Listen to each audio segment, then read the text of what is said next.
Okay, I promised myself I will do a Forza Horizon 2 review. I'm going to basically be doing the good, the bad and the ugly. Now let's start off with the good. Now it's a pretty decently priced game at 45 quid. You can even pick it a little bit cheaper than that on Amazon, so that's a good price for next gen games, because usually next gen games are around 50 quid unfortunately. But let's talk about the cars right now, which is the most important thing in a car game. You get some really nice cars in this game. You get the Lexus LFA, Lamborghini Veneno, which is the first time I've ever driven that car within a game, the Ferrari, and these are all purchasable cars in the game. You don't need to buy a car pack or anything like this to purchase these cars. It's got cars that you think, you know what, you're not really missing anything out. I mean, the only car I was missing out was the E60 model of the M5, the V10 model, which is my favorite car, but it doesn't matter because it's got the newer M5 within it, the one with the V8. So let's talk about this DLC car pack, car pack thing they've got. Actually, then it's not bad because you get some decent cars in it. It does cost you a bit of money, but it's up to you if you want to buy it. I mean, DLC is just a common thing now, just to make some extra money for the company. Now, if you look at the modifications in this game, they're probably the cheapest mods that you could do in Forza Motorsports 5. The modifications on your car, if you want to change the spoiler, upgrade it, maybe smash out a twin turbo on your car, upgrade your car in any certain way, it would cost you a lot more money than it does in this game. Car parts are relatively cheap in this game, which is always good. And then you've got replay mode, which always helps when recording, and I think the driving is beautiful. I mean, that's one thing I love about Forza games. It's so realistic and simulated so well. It's unbelievable. The graphics, the scenery behind the racing is beautiful. It's definitely appealing to somebody who loves racing games. Now, that is the good, right?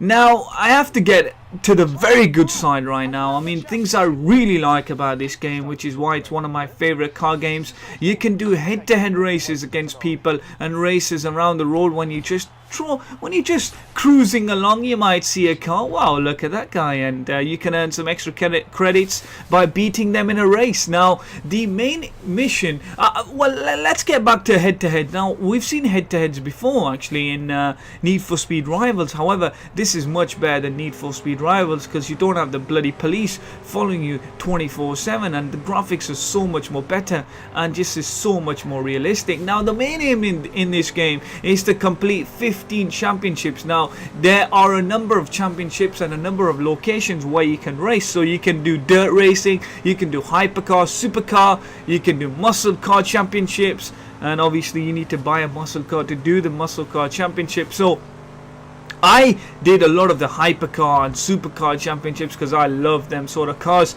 and you need to beat 15.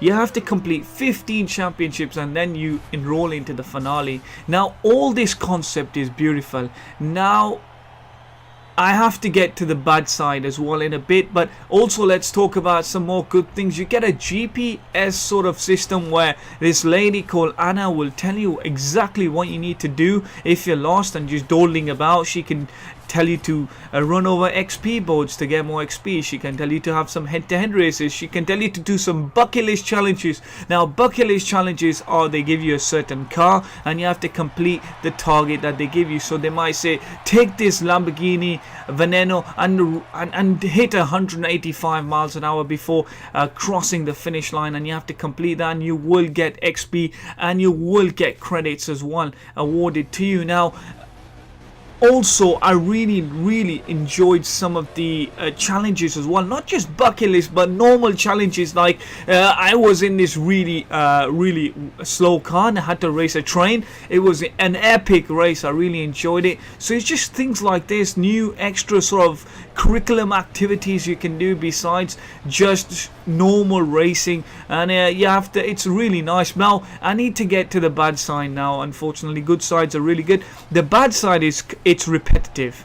Once you've completed the first Horizon finale, which you get 1 million credits for, which is really good, which you can use to buy really nice cars, unfortunately the second lot of races is just basically the same.